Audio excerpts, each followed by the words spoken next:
नमस्कार, आप देख रहे हैं ग्रेटर जम्मू और मैं हूं आपके साथ नीतू सिंह। सुर सफर के नए एपिसोड में आप सभी दर्शकों का ग्रेटर जम्मू के चैनल में स्वागत है। हादसे अक्सर आपको जीने की वजह देते हैं और यही आज जो है कहानी का एक मुद्दा भी है। सुर सफर में आज मैं ऐसी शख्सियत से आपकी मुलाकात कराने जा रही हूँ, या कहिए ऐसे लड़के से आज आपको मिलाने जा रही हूँ जो सिंगिंग को अपना पेशा तो नहीं बनाना चाहते थे, लेकिन अपने माँ बाप के सपने को पूरा ज़रूर करना चाहते थे। मैं बात कर रही हूँ मनीष की, जो सिंगिंग क्षेत्र में बचपन से ही सिंगिंग करना चाहते थे, लेकिन जैसे मैंने आपको बताया कि माँ बाप की ख्वाहिश को पूरा करना चाहते थे और अब उनका जो है जल्द ही एक सॉन्ग रिलीज होने वाला है। तो आइए करते हैं एक छोटी सी मुलाकात मनीष के साथ। मनीष, आपका ग्रेटर जम्मू के चैनल में स्वागत है। नमस्कार जी। जैसे कि मैंने पहले ही कहा, आप अपने मम्मी पापा का सपना जो है वो पूरा करना चाहते हो। जैसे आपने बताया, आपने छोटे से ही आप गाना चाहते थे, और ये सफ़र अब कैसे चला फिर आपका? सबसे पहले तो ग्रेटर जम्मू का बहुत बहुत धन्यवाद जिन्होंने मुझे आज मौका दिया इधर। मैं आपको बताना चाहूँगा कि मतलब कि मैं सिंगिंग में बचपन से ही जागरण लाइन में था, भक्ति लाइन में था। तो मेरे फादर साहब को बहुत इंटरेस्ट था इस चीज़ पे कि मेरा बेटा ढोलकी वगैरह बजाए या मतलब भजन वगैरह गाए। तो चलता रहा से हमारा जब सिलसिला चलता रहा। बहुत गरीबी भी देखी हमने, मतलब बहुत टफ टाइम कह सकते हो। जी टफ़ टाइम देखा। लेकिन 2014 में मेरी मदर की डेथ हो गई, तब मैं 12 की 13 साल का था। जब मदर की डेथ हुई तो फिर मेरी नानी के पास हम आ गए, अपना घर वगैरह नहीं था तब। तो मतलब बहुत टफ़ टाइम देखा हमने उस वक्त। फिर पापा ने मुझे कहा कि क्या करना, फिर हमने एक छोटा सा बिज़नेस डाला मैंने कैटरिंग का। तो वो चलाते रहे, हम कैटरिंग का बिज़नेस चलाते रहे। तो अब जस्ट कोई 8 महीने पहले मेरे फादर साहब की डेथ हो गई, पिछले अगस्त में। तो उसके कोई 6 महीने के बाद हम 2 भाई थे, ब्रदर की भी डेथ हो गई। तो ये सिंगिंग में शौक तो मुझे बहुत देर का था, लेकिन अभी जस्ट कोई 2.5 साल हो गए मुझे इस लाइन में फिर से पड़े हुए। तो मेरे एक बड़े भाई हैं साहिल महाजन जी, एंकर जम्मू के आर्टिस्ट हैं, एंकर हैं। तो मैंने उनसे बात की थी मैंने, तो उन्होंने मुझे कहा कि कोई बात नहीं, मगर अगर आप इस लाइन में आना चाहते हो तो कोई बात नहीं, मैं आपको सपोर्ट करूँगा। उन्होंने बहुत सपोर्ट की मुझे, और उन्हीं की वजह से आज मैं इस लाइन में हूँ। और मैं जागरण भी मतलब करता हूँ, शो भी करते हैं, डोगरी शो भी। तो जैसे अभी बाबे वाली माता दरबार भी मैं एक बारी गा कर आया हूँ, बाबा सिद्ध स्वांखे भी गा कर आया हूँ। कल चक्की वाली सरकार अला अरनिया में प्रोग्राम था, वहाँ पे भी गा कर आए। तो ज़्यादातर आप डिवोशनल सॉन्ग गाते हैं? हाँ जी। उसके अलावा ऐसे डोगरी भी गाते हैं, लेकिन ज़्यादा मेरी जो भक्ति के मतलब भक्ति में ही है, भक्ति के रिलेटेड जो है आपके ज़्यादा। कोई भक्ति के रिलेटेड ही आप हमें कोई सॉन्ग जो है आप गाते हैं वो सुना दीजिए हमारे दर्शकों को, 2 बोल। जी, मैं जो अपने पे बीती है वही सुनाऊंगा, तो माँ बाप के ऊपर ही सुनाऊंगा। कहते हैं ना कि इस लाइन में इंसान वही पढ़ता है जिसको ठोकर लगी हो। क्योंकि देखो जैसे हमारे बड़े बड़े कलाकार थे, हंसराज हंस जी, विक्की बादशाह जी, अगर इंसान को ठोकर लगे तो फिर इंसान अब ऐसे किसी को दुख सुनाएगा ना, वो सुनेंगे नहीं, दिल से गाता है। जी ऐसे किसी को मैं दुख सुनाऊंगा, वो मेरा दुख को मजाक लेंगे या कुछ ऐसे उड़ाएंगे, एक कान से सुनेंगे दूसरे का। लेकिन जब मैं अपने दुख किसी को बोल के सुनाऊंगा ना, फिर किसी को समझ आएगी कि नहीं इसको दुख आया। तो इसलिए मैं इस लाइन में पढ़ा कि अब रहा तो नहीं कोई दुनिया में, बाकी मुझे मेरी नानी का बहुत सहारा। नानी मतलब मेरे साथ बहुत ज़्यादा करते हैं, उनके सहारे में मैं आज जी रहा हूँ। वो मेरे सहारे में, मैं उनके सहारे में। तो इसी कारण मैं आपको 2 बोल सुनाऊंगा इसके लिए। बिन मापियां दे कोई नहीं पुछदा, ना पुछे बिन परावा। बिन मापियां दे कोई नहीं पुछदा, ना पुछे बिन परावा। दसो मेरे डाडिया रब्बा, मैं केड़े पासे जावा। बहुत सुंदर आवाज़ है आपकी। आई विश हम ग्रेटर जम्मू की टीम की तरफ से यही भगवान से दुआ करते हैं कि आपको बहुत ज़्यादा जो है उपलब्धियां हासिल हो। जैसे आपने बताया कि आपका समय बहुत ही हार्ड रहा है, काफ़ी आपने टफ टाइम भी देखा है, आप उस टफ टाइम को कैसे बयान करेंगे? तो अब क्या कहना चाहूँगा, मैं यही बोलना चाहूँगा कि मतलब बहुत गरीबी देखी, बड़ा कुछ देखा। आज माता रानी की दया से सब कुछ है, लेकिन एक माँ बाप का प्यार नहीं है जो इंसान को चाहिए होता है, उसके बिना कुछ भी नहीं है। जैसे मैंने अभी आपको बताया कि बिन माँ बांधे कोई नहीं पूछता, मतलब माँ बाप के बिना कोई भी नहीं पूछता। दुनिया में सब अपना टाइम निकालते हैं, अपना मतलब निकालते हैं, लेकिन तो समझ लो आजकल देखा जाए सिर्फ पैसे से प्यार है। इंसान जो मर्जी हो, इंसान को कोई नहीं किसी को पूछता। अपने रिश्तेदार भी जो होते हैं ना, वो भी साइड कर देते हैं।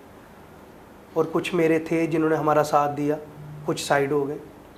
मुनीश, जैसे आपने कहा कि बिन हर एक की कोई ज़रूरत होती है तभी आपके साथ कोई साथ देता है, ऐसे आपका कोई साथ नहीं देता। जी जी। आप सिंगिंग के लाइन में आए, आपके मम्मी पापा चाहते थे कि आप एक अच्छे सिंगर बने, लेकिन साथ ही साथ आपने अपना बिजनेस जो आपने अपने फादर के साथ मिलकर चलाया था उस पर भी ध्यान दे रहे हैं। तो इन दोनों को कैसे आप देखते हैं, क्योंकि अकेले हैं आप, कोई सिर्फ नानी का सहारा है आपके पास, बिजनेस भी देखना और अपनी सिंगिंग को भी ऐसे कामयाब बना के रखना, वो कितना मुश्किल रहता है? मैं आपको बताना चाहूँगा कि मैं कैटरिंग का बिजनेस भी करता हूँ और मेरी अपनी किराने की शॉप भी है और मेरे 3-4 ऑटो भी हैं, ई रिक्शा। मैं खुद भी चलाता हूँ ऑटो, ऐसी बात नहीं है। मतलब काम मैंने सब किए, शर्म किसी चीज़ में नहीं की। काम मैं सुबह निकलता हूँ 6 बजे घर से, रात को 10 बजे घर पे जाता हूँ। काम मैंने सब किए। तो मैंने आपको बताया कि हर एक चीज़ है मेरे पास, पैसा, धन दौलत, माया, घर बार, लेकिन एक माँ बाप का प्यार नहीं है। तो कभी ये चुभता है? चुभता तो रोज़ है, इसलिए घर से सुबह निकलता हूँ, शाम को जाता हूँ। तो अब आगे इसको कैसे बढ़ाओगे, सिंगिंग करियर को? बस ऐसे ही। अब मेरा एक न्यू भजन रिलीज़ हो रहा है, मतलब अपनी मेरी रियल स्टोरी पे, वो भी मैं आपको सुनाना चाहूँगा। उसको लिखा हुआ है निर्भय सलाथिया जी ने, निर्भय सिंह सलाथिया, जो हमारे जम्मू के वाह कमाल लिरिक्स हैं। और मेरे मतलब ब्लेसिंग मेरी नानी जी की है और हमारी माता रानी की। प्रोड्यूसर भी मेरी नानी जी हैं। और साहिल भैया का बहुत बहुत शुक्रिया कि जिन्होंने मुझे इस लाइन में डाला और मुझे सलाथिया साहब से मिलाया। और मेरा बहुत ही जल्द, मतलब 10 जुलाई तक शायद गाना रिलीज़ हो जाए। रिकॉर्डिंग वगैरह हो गया, लेकिन वीडियो शूट आधी रह गई है। तो उसके लिए मैं आपको सुनाना चाहूँगा दो। प्लीज़। ओ मेरा बचपन किया बीतिया रब्बा तू के जाने, मेरा बचपन किया बीतिया रब्बा तू के जाने, मेरे कन्ने के बीतिया रब्बा तू के जाने। बहुत जल्दी माँ बाबे वाली रिकॉर्ड में मेरा ये भजन आ रहा है, चैनल माँ बाबे वाली रिकॉर्ड में। कोई हिंदी में गाना जो आपको बहुत ज़्यादा पसंद हो, जो आप अक्सर सुनते हो? जी, वो भी सुनाऊंगा आपको। हुस्न पहाड़ों का ओ साहिबा, हुस्न पहाड़ों का। अक्सर मतलब इसी तरह से, जैसे आपने कहा सुबह जाता हूँ मैं, शाम को वापस आता हूँ, घर पे ज़्यादा देर आप नहीं रहते क्योंकि यादें आपको तंग करती हैं, तो रियाज के लिए कैसे टाइम मिल जाता है आपको? जी, बस ऐसे ही ऑटो में बैठा हूँ या कहीं पे किसी के घर पे बैठा हूँ, वहाँ पे रियाज़ कर लेते हैं। मैं पीछे, थोड़ी देर पीछे, मतलब जब फादर मेरे साहब की डेथ हुई थी, मैं डिप्रेशन में भी चला गया था। तो मुझे फिर डॉक्टर वगैरह को दिखाया था, ठीक हो गया था। फिर जब ब्रदर की डेथ हुई, फिर भी मैं 2 बारी मुझे अटैक हो गया, डिप्रेशन में हो गया था मैं। तो बस सफ़र चल रहा है ऐसे ही। तो आगे सोचा क्या है आपने? बस यही सोचा कि अब माता रानी की चरनी में लग जाना, अब ये सिंगिंग में ही अपना ज़्यादा फोकस रखना मैंने। जी जी। तो अगर कहीं बाहर कुछ ऐसे काम करने को मिला तो जाओगे आप? ज़रूर जाऊँगा। कभी किसी की मदद या किसी ने कहा हो कि आपकी आवाज़ अच्छी है, हम आपको बाहर, जैसे पंजाब में है, मुंबई में है, बहुत सारे टैलेंट तो खैर यहाँ पर भी बहुत सारा है, लेकिन वो प्लेटफॉर्म नहीं मिल पाता। लेकिन अगर आपको बाहर गाने का कभी मौका मिला या ऐसा कुछ प्लेटफॉर्म मिला तो क्या करोगे आप? ज़रूर जाऊँगा जी। वहाँ पे उम्मीद तो है कि चलो उस भगवान की दया रही तो ज़रूर बाहर की सफ़र जो है ज़रूर जल्दी करूँगा मैं पूरा। लेकिन देखते हैं आप क्या चलता है आगे। मुनीश, जब आप अकेले होते हो ना, तब आपके, जब आप आहिस्ता आहिस्ता आगे बढ़ते हो तो आपके पीछे टांग खींचने वाले बहुत ज़्यादा लोग होते हैं। जी जी। तो ऐसे में उस सिचुएशन को कैसे आप कंट्रोल करते हो, या अपने आप को कैसे समझा पाते हो कि नहीं, इनको नहीं मैंने देखना, मैंने अपना काम करना है? जी, मैं आपको बताऊं कि जैसे ये आपने बात बिल्कुल अच्छी बोली कि टांग खींचने वाले बहुत होते हैं और बहुत हैं। बहुत लोग चाहते हैं, बहुत मजाक भी लेते हैं, ये क्या करता है, कैटरिंग भी कर रहा है, इसको क्या इतनी वो पड़ी हुई है इतना इतना काम करने की। लेकिन मैं पैसे के लिए नहीं दौड़ता, मैं दौड़ता हूँ कि मेरा मन लगे रहे कहीं पे। अब सिंगिंग में है ना, जब का मैं पढ़ा हूँ, 4-5 महीने हो गया मुझे लगातार प्रोग्राम में जा रहा हूँ, कभी किसी के साथ कभी किसी के साथ। ऐसे क्या होता है, मुझे मतलब पैसों का नहीं है, लेकिन ये है कि नाम बन जाए, मतलब आगे मैं बढ़ जाऊँ इस चीज़ पे। इस चीज़ में मैंने फोकस। बाकी अपने कहते हैं ना, किसी को कोई दुख नहीं होता, अपने ही खींचते हैं। कटरा में भी आपने किया था प्रोग्राम, तो वहाँ का रिस्पांस कैसा रहा आपका? बहुत अच्छा रहा वहाँ पे भी। जी, कटरा में भी आपने ये जागरण में हिस्सा लिया था? जी जी जी। कौन सा वहाँ पर जो है डिवोशनल सॉन्ग गाया था? ये भजन गाए थे माता के। कौन से वाले? जी, सुनाएंगे वो भी। ओ दौलत भी मिल जांदी, शोहरत भी मिल जांदी, ओ मिलन ना मावां दियां लोरियां है। मनीष, आपके गानों में दर्द है, जी वाकई में वो दर्द छलकता है। और इस दर्द में ना, जहाँ आजकल का ज़माना देखा है, आजकल के बच्चे जो हैं वो माँ बाप को एक हमेशा साइडलाइन कर देते हैं जब वो किसी मुकाम पर पहुँचते हैं। लेकिन आप, मैं देख रही हूँ कि आप अपनी मम्मी फादर बहुत जल्दी ही उन्होंने आपका साथ छोड़ दिया, भगवान ने उनको बुला लिया। मैं जितने भी आपके, हमने 3 गाने सुने हैं, इन तीनों गानों में आपने जो दर्द बयां किया ना, वो साफ तौर पर झलकता है कि आप अपने मम्मी पापा को बहुत ज़्यादा मिस करते हैं। जी, मैं आपको एक और चीज़ सुनाऊंगा कि मैं जब मेरे फादर साहब की डेथ हुई ना, फिर उसके बाद एक मैंने छोटा सा पैरा अपने से बनाया था, वो मैं ज़रूर सुनाऊंगा आपको। कि मैं अपने भगवान से बात कर रहा हूँ कि भगवान तू मुझे बता दे कि मेरे माँ बाप को मोड़ने का क्या लेगा। तो उसके लिए मैं आपको सुनाऊंगा। चल रब्बा एक सौदा करिए, जो मंगे मुल अगे तरिए।